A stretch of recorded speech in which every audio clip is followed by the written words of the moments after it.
we must talk about the Conservatives and whether they are, what's the Dad's Army thing? Doomed? We're doomed, we're all doomed. We're asking this after a new poll commissioned by the Telegraph shows the Conservatives will lose over 300 seats, with Rishi Sunak becoming the first sitting Prime Minister to lose his own seat. It's predicted 3/4 of the cabinet will be voted out. Labour will have what was called, now the first time we've really heard this phrase, a super majority, so twice the majority won by Tony Blair in 1997. Can we possibly foresee here the actual end of the Conservative Party? Let's just have a look at history, because we love our history here. And I'll take you back to something that did end. This is the dodo, all right? And the dodo was a bird that couldn't fly. It had a number of issues. Flightless bird, ate fruit, lived on Mauritius, hunted by sailors, couldn't escape because it couldn't fly. Last seen 1662. And that's why we have the phrase dead as a dodo. And the dodo thought it had a right to exist. A classical mistake. I've always been here in the past, so I'll always be here in the future. That was the dodo. Is that also the Conservative Party? Could the Conservative Party become extinct too? It's not beyond the wilds a possibility, looking at these polls. I mean, they're extraordinary, right? So this is the last general election. The Boris Johnson majority of 80, 365 seats, and then Corbyn getting just over 200, a very bad result for Labour. Now look at what the Telegraph is saying might happen. The MRP projection is the Conservatives on 53. They're almost where the Lib Dems are, and Labour on 516. So yeah, we're in a dodo moment here. If that becomes the case, that's extraordinary. Labour covering the country in red, really remarkable. And as you dig deeper into this poll, there's more stuff. The next possible leadership contest will definitely involve Kemi Badenoch. She may be the only person in it, because so many people have lost their seats. 516, we've never seen a party as dominant as that in the British House of Commons. It's just extraordinary. And look at the gap here over all the other parties for Labour that these polls are showing. Now, if you're looking at the Sunak situation, you can actually type his constituency in here. And I found a postcode in the middle of Richmond, Yorkshire, and look at that. So it shows it's that moment in football. Oh! With the worst foul you've ever seen. Labour winning in Rishi Sunak's seat. That's what that predicts. We don't know yet. Not a single vote has been cast. Who's that? That's my question for you. Who is that lady there? Why is she relevant? I'll tell you. We've got to go back 30 years, 31 years, to the moment she took over the equivalent in Canada of the Conservative Party, who were then on 167 seats. So here we are, going back in time in Canada. They had a general election in 1993, and they went down from 167 seats to 2.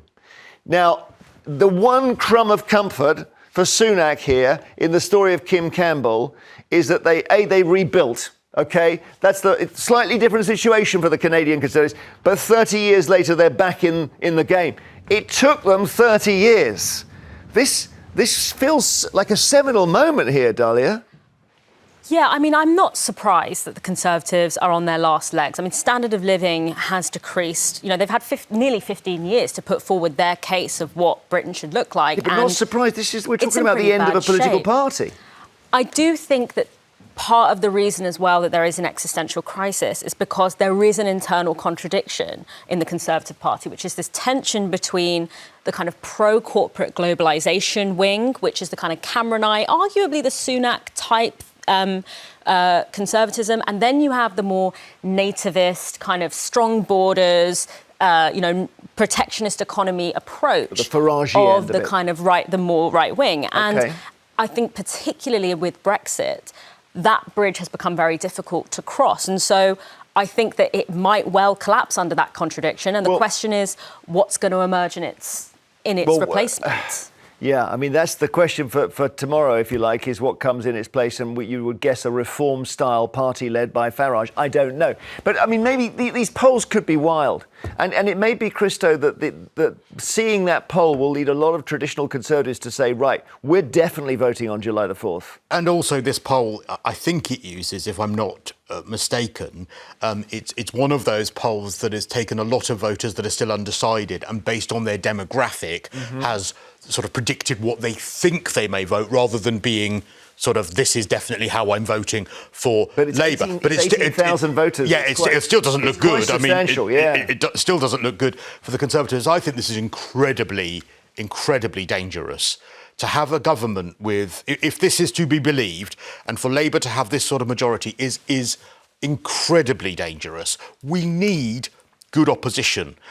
Good government comes from good opposition. The times in history where, now there is nothing between, I think, the two main parties when it comes to, there's barely anything on tax policy, barely anything on net zero, barely anything when you look at the successive two governments that we've had when it comes to immigration. No one believes, I think, a word on those big issues between them. So I think rather than this being a massive vote for Labour, it's just a vote against what's been going on the last 14 years. But the last times in history where we've had such weak government, well, let's look.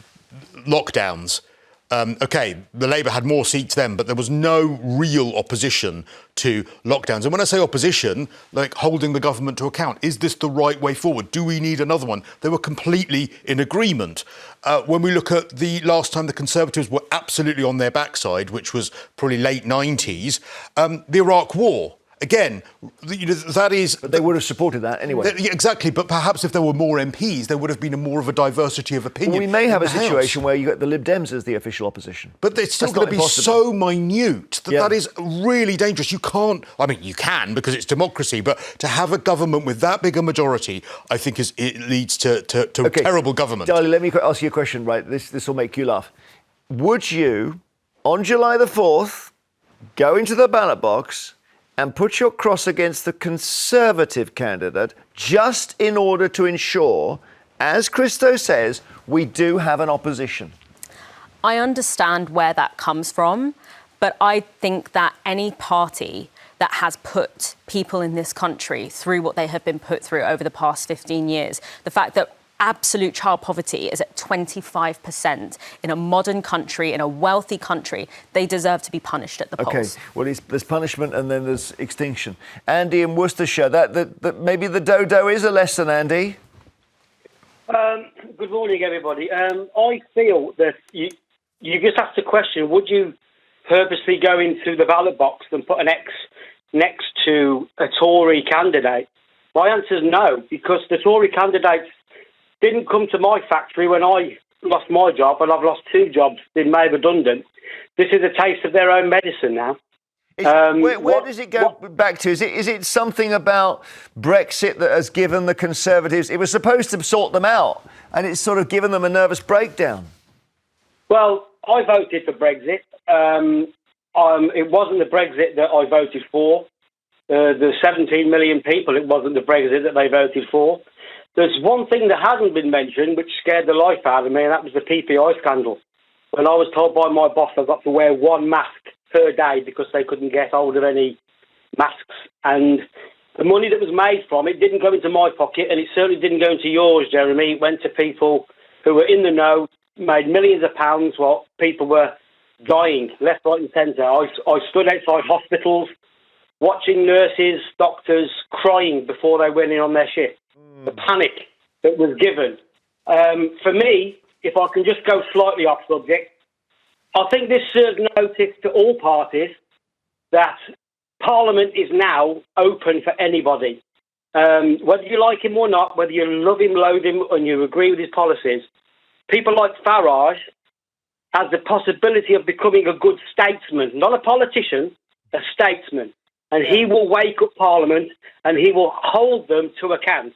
I mean, I think he's going to win in Clacton, but this poll suggests he won't. So, because Labour are so strong, they may even take that seat. So, our system is odd because you have to come first somewhere, and he may not. And if anything, these sorts of results might... I mean, I don't think Labour would look at it, but I think as a country we need to start looking at forms of proportional representation because we have such a bizarre system, and smaller parties don't stand a chance. And can I just pick up on one point?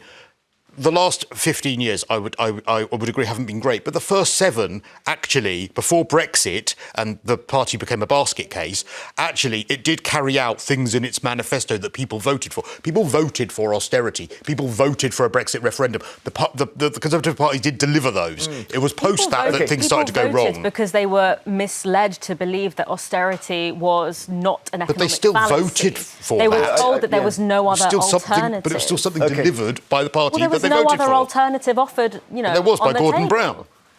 There was not an anti-austerity. Yes, Gordon Brown platform. wanted to spend money in order to build infrastructure to get out of the economic crisis. The Conservatives led on a manifesto, which they hadn't done since 1979, to cut public spending. Well, Those were the two differences. But they also, you cannot deny that they told a story of what austerity would achieve. Gordon Brown was essentially proved right about when it comes to what the final outcome of austerity Well, actually, the IMF at the time said that we shouldn't have increased the debt. Now they've sort of revised I just don't their understand. levy. We had no money and we're supposed to borrow even more. Deborah in Blackpool, hi. Hi, Jeremy. Hello, how are you, Deborah? Yeah. You've got an interesting one, haven't you? Because you're the Conservative who got done on the lobbying, Scott Benton, lost his seat and it went straight to Labour. So maybe that's the sign of things to come. Yes, exactly. And we've got to do it all over again, Jeremy. But I think what it is, the Tories and people don't actually get how angry the whole country are at the Tories, especially with, like, I agree with what Dalia is saying, about austerity. It wasn't the whole truth and nothing but the truth. Do you think they're just getting blamed for every single thing that goes wrong now? Well, I think because of Partygate, COVID, scandal after scandal with Tory MPs, I know some Labour MPs is also, but look at the carry on with throughout COVID while they're partying. I lost my brother during that time. My friend's daughter committed suicide, and Rishi Sunak seems to claim furlough was his idea, but that's actually an idea that came over from America. And we got, let's all eat out to help out and catch COVID. Yeah, eat out to help the virus, they called it, yeah. Yes. Thank you. Gosh, it's interesting, COVID's coming back a bit at the moment, just in terms of our discussions. Thank you, Deborah. And I'm sorry particularly about your friend's daughter as well. Roy in Berkshire, hi. Hi, Roy. Hi. Can you hear me? Yeah, we got you. Yeah, go ahead. Yeah. Are the Conservatives facing the same fate as the dodo? Yeah, I think it'd be terrible if we got this stupid 453-seat majority that they're predicting, because we'd have a bloody... sorry, I shouldn't swear. We'd have a dictatorship almost, like we had with Margaret Thatcher in 1983 and 1987, and she could just do anything she liked, which I didn't mind because I've been Conservative. I was looking up her majorities, 79 44 seats, 87 144. Well, yeah, see... I mean... That was workable. Well, yeah. We're talking about way beyond that. As you say, what are we talking about? A 350-seat majority. So you don't like the idea of that, Roy? No, I haven't. But everyone's saying about the 15 years. But what about the fact that 10 years of that, we had austerity? Which people voted for. Well, love or loathe it, people voted for that. But as Dalia said, they were told there was no alternative, so, No, they weren't told that there was alternatives. Gordon Brown put forward an alternative and he was not elected as... Look, love or loathe austerity, and I think there's some valid reasons to say why austerity was wrong. You cannot deny that the Conservatives in that year, 2010, delivered what people voted for. OK, thank you, Roy. Let's take one more. Denise is so interesting. Denise in Hampshire, do you think it would be good for us just to have one party with all those seats, 500? It would be terrible, because we have, imagine the picture. Let me just say, before Brexit, none of the leaders of the parties wanted Brexit.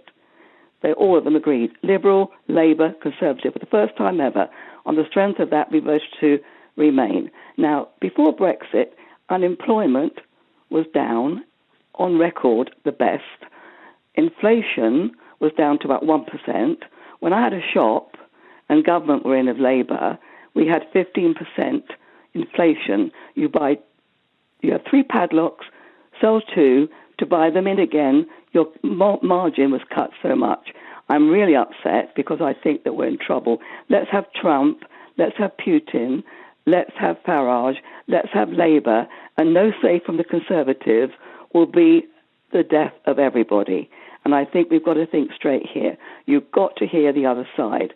And I think before Brexit, they were really doing well. And everyone has forgotten it. And I'm glad. Thank you, panel, for letting me say what I was going to say. No, that's brilliant. So you want the Conservatives, despite their mistakes, to have a voice at least after the election. OK, got it. Thank you. And, of course, Trump is coming down the track as well. It's going to be a lively year.